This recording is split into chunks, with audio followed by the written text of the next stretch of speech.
దైనందిన స్పందనలు, హార్మోనులు. ప్రాతకాలంలో ప్రకృతి యొక్క శక్తి దివ్యమూలం వైపు ప్రవహిస్తూ ఉంటుంది. ఇది భౌతికమైన శక్తి కన్నా చాలా సూక్ష్మమైనది.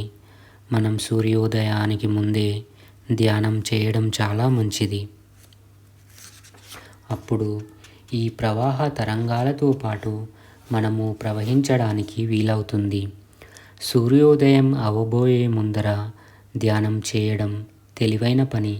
ఎందుకంటే ఆ సమయంలో ప్రాణాహుతి దివ్యశక్తితో పాటు సహజంగా మనలోనికి ప్రవహిస్తుంది. సూర్యోదయం తర్వాత సహజంగా శక్తి బయటకు ప్రవహిస్తూ ఉంటుంది. కాబట్టి ప్రాణాహుతి శక్తి ప్రసారాన్ని లోనికి గ్రహించడం అంత సులభం కాదు. సాయంత్రం శక్తి బయటకు ప్రవహించే సమయంలో నిర్మలీకరణ చేసుకోవడంలో కూడా అర్థం ఉంది. ఎందుకంటే మన శారీరక వ్యవస్థలో నుండి కొన్నింటిని మనం బయటకు తొలగించుకుంటున్నాము కాబట్టి. సూర్యనాడి చైతన్యవంతంగా ఉన్నప్పుడు, అంటే ఉదాహరణకు సూర్యాస్తమయానికి ముందు ఇది జరుగుతుంది. కోట్లాది సంవత్సర జీవ పరిణామం వలన సూర్యుని మరియు ఇతర సహజ చక్రాలపై ఆధారపడి మార్పు చెందడానికి అనువైన జన్యు కణాలు మనలో ఉన్నాయి. మనము సహజంగా పగటిపూట ఒక విధమైన శ్వాస పద్ధతికి, కొన్ని రకాలైన పనులను చేయడానికి అనుకూలంగా తయారై ఉంటాము. అనాదిగా మన పూర్వీకులు ఒక సహజమైన క్రమబద్ధమైన జీవితాన్ని ప్రకృతి సిద్ధమైన మార్పులకి అనుగుణంగా రూపొందించారు. చాలా పనులను పగలు మాత్రమే చేసేటట్లు, రాత్రి విశ్రాంతి తీసుకునేటట్లు రూపొందించారు. మన శరీరం ఒక లయబద్ధమైన విధంగా పగలు రాత్రి పనిచేయడానికి, విశ్రాంతికి అనువుగా తయారైంది. ఈ చక్రాలకు అనుగుణంగా ఉండడానికి మన పూర్వీకులు సూర్యోదయానికి ముందే నిద్రలేచి సూర్యుడికి నమస్కరించేవారు.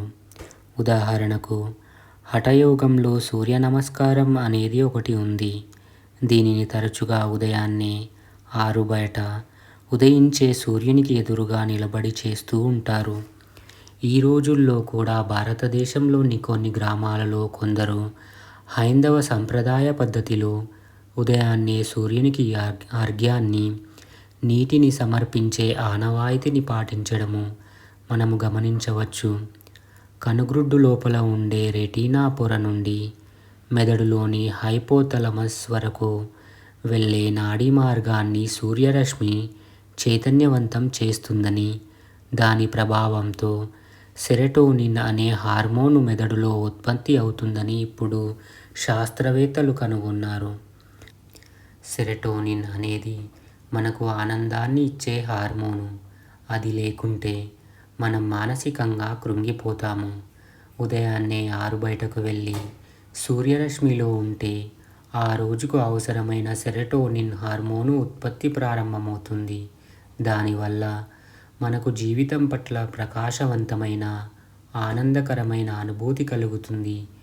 నీటి మీద సూర్యరశ్మి పడినప్పుడు కూడా మన శారీరక వ్యవస్థను మరింత శక్తివంతం చేస్తూ వాతావరణంలోనికి నెగిటివ్ అయాన్లు, రుణాత్మక అయాన్లు విడుదల అవుతాయి. చాలా వరకు ప్రాచీన సంప్రదాయ ఆచారాలలో గొప్ప శాస్త్రీయ విజ్ఞానం దాగి ఉంది. అంతేకాదు మన శరీరంలో మెలటోనిన్ అనే ఇంకో హార్మోను ఉత్పత్తి అయ్యేందుకు తగినంత సెరటోనిన్ ఉండడం అత్యంత అవసరం. పీనియల్ గ్రంథిలో సెరటోనిన్ రసాయనిక మార్పు చెంది మెలటోనిన్గా మార్పు చెందుతుంది. మనం నిద్రపోయే ముందు సుమారు 2 గంటల ముందు మన శరీరంలో మెలటోనిన్ స్థాయిలు పెరగడం ప్రారంభిస్తాయి. కాబట్టి సహజంగా జరిగే ఈ ప్రక్రియను మనం అనుభూతి చెందగలిగినంత సున్నితత్వం మనలో ఉంటే, మనం ఆ రోజుకి మన పనులన్నింటినీ త్వరగా ముగించుకుని విశ్రాంతి స్థితిలోనికి వచ్చి అప్పుడు చివరికి రాత్రి పడుకునేందుకు సిద్ధమవుతాము. దానికి భిన్నంగా మన శరీరాలు నిద్రకు ఉపక్రమించడానికి ప్రయత్నిస్తూ ఉంటే, మనం అర్ధరాత్రి వరకు టీవీ చూస్తూ లేదా వీడియో ఆటలు ఆడుతూ ఉంటే అది ప్రవాహానికి ఎదురీదడం లాంటిది.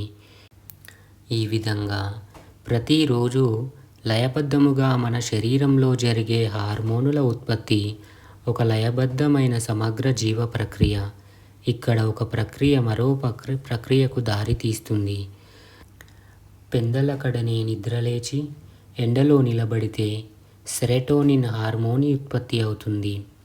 అది మెలటోనిన్ హార్మోను ఉత్పత్తికి దారితీస్తుంది. అది మనం హాయిగా నిద్రపోయేటట్లు చేస్తుంది. అలా హాయిగా నిద్రపోయినప్పుడు మరుసటి రోజు ఉదయాన్నే పెందలకడనే మేల్కొనగలిగేటట్లు చేస్తుంది.